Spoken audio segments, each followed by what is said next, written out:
Standoff 2 вышел новый 9-й сезон, поэтому я решил создать новый аккаунт и проверить, на что я способен в этом мобильном шутере. После входа в игру я ввел свой никнейм и добавил крутую аватарку. Теперь враги точно будут меня бояться. После регистрации мне сразу дали бесплатный кейс, из которого мне выпал скин на М4, который я сразу поставил себе и отправился в свой первый командный бой. Меня отправили на какой-то корабль, где я первым же делом решил выпрыгнуть из окна и отправился искать свою первую жертву. Сделав пару киллов, меня практически сразу убили, поэтому я решил увеличить чувствительность, чтобы быстрее разворачиваться. Пока я менял настройки, ко мне на спаун забежал рандомный чел, с которым я быстро разобрался, после чего меня снова отправило на респаун, и вверху экрана мне написали, что матч начался. Оказывается, до этого была просто разминка. После начала матча по мне сразу кто-то начал палить, поэтому я спрятался за стенкой и решил немного переждать. Но это не помогло. Как только я вышел из укрытия, меня буквально через секунду ваншотнули, и я снова отправился на респаун. Здесь мне дали снайперку, но я решил поменять ее на что-то попроще и отправился на мид, где я сделал целых 2 килла и начал не спеша продвигаться ближе к противнику. Дальше я успел сделать еще пару киллов до того, как меня снова убили, но я не сильно расстроился, так как моя команда выигрывала со счетом 16-10. Наконец я добрался до спауна противника, где неплохо навел суеты и отправил еще 11 челиков на спаун. В этом режиме на один матч дается по 5 минут, и я считаю, что за это время я неплохо сыграл, набрав целых 20 киллов, обогнав таких киберспортсменов, как Пикми, Имба 42 и Пубертатник. А после победы мне дали 3-й уровень, 50 кредитов и новый бокс. Второй матч я начал на карте Rust в недавно добавленном режиме сопровождения. Тут нужно стоять рядом с вагонеткой, чтобы она ехала в нужную сторону. Этот режим мне очень напомнил хэллоуинское обновление Brawl Stars, где было нечто подобное, так что я быстро освоился. Как по мне, это одна из самых запутанных карт в игре. Куча коридоров, каких-то подвалов, которые на всей территории карты выглядят максимально одинаково. Пока я пытался найти робота, я раза 3 запутался, в какую сторону мне идти. Сделав 3 килла, я спрятался за роботом и просто ждал, пока он проедет дальше, попутно отстреливая команду противника. Отдельного упоминания заслуживают мои тиммейты, один из которых, пока я прятался за роботом, просто стоял рядом и стрелял по нему, видимо, в надежде, что он поедет быстрее. Из-за этого я постоянно дергался, думая, что это стреляют по мне. Проехав примерно половину пути, к этому моменту осталось у меня всего лишь 20 хп, чем с удовольствием воспользовались мои враги. После спавна я уже взял волыну посерьезнее и попытался вернуться к роботу. Оказалось, что искать робота на этой карте сложнее, чем стрелять по врагам.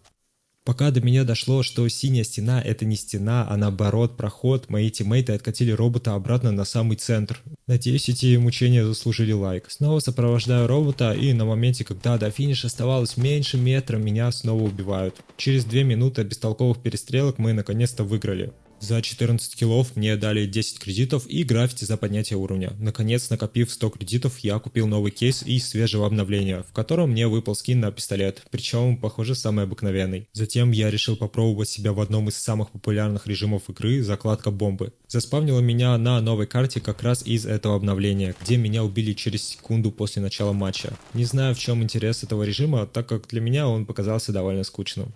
Во-первых, потому что меня постоянно гасили, из-за чего я все время смотрел геймплей тиммейтов и не играл. А во-вторых, потому что, чтобы победить в этом режиме, нужно сыграть от 8 до 17 раундов в зависимости от поражения команды. Учитывая, что матч может длиться до 2 минут, как по мне, это довольно много времени на одну катку. Конкретно в этой ситуации я не сильно скучал, так как меня веселил кринжовый чат, где школьники в пубертате бесконечно чатились друг с другом, обсуждая, кто чей кулак куда себе засунет. Малолетние дебилы. Это малолетние дебилы. К сожалению, этот диалог я не могу показать на ютубе, чтобы меня не наругала мама, когда посмотрит это видео. Наконец, доиграв со счетом 3-8, я занял почетное 2 место снизу, за что получил еще 20 кредитов и отправился в меню, чтобы купить пару платных кейсов. Для тех, кто не играл в Standoff, поясняю, в игре существует 2 типа кейсов. Первый для нищих кривозубых бомжей и второй для тех, кому на день рождения покупают квартиру в Москва-Сити. Как раз 2 таких я и открою. Как вы можете видеть, на моем счету появилось 200 голды. Нет, это не подарок от разработчиков, я купил их на собственные деньги, моей мамы. Купил первый попавшийся и отправился в бой 2 на 2. Тут меня кинули почти уже закончившийся матч, так что я быстренько доиграл и получил снова ничего, кроме опыта.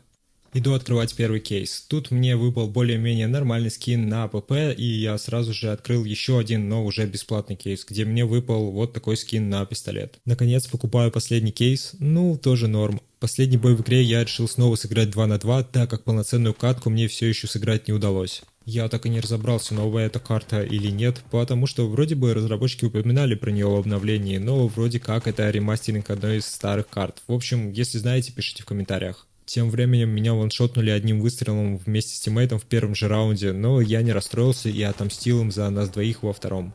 Я уже знал, что в этом режиме на каждый раунд дается новое оружие, но что есть отдельный режим со снайперкой без прицела, я не ожидал, и это было реально прикольно. Конечно, я бы мог взять и нож, но я решил попробовать попасть так. На удивление, у меня даже получилось, а вот что у меня не получилось, так это попасть с 2 пистолетов по врагу в метре от меня.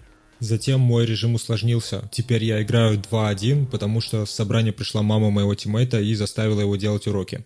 Кое-как я выстоял один раунд, пока к нам не зашел второй тим.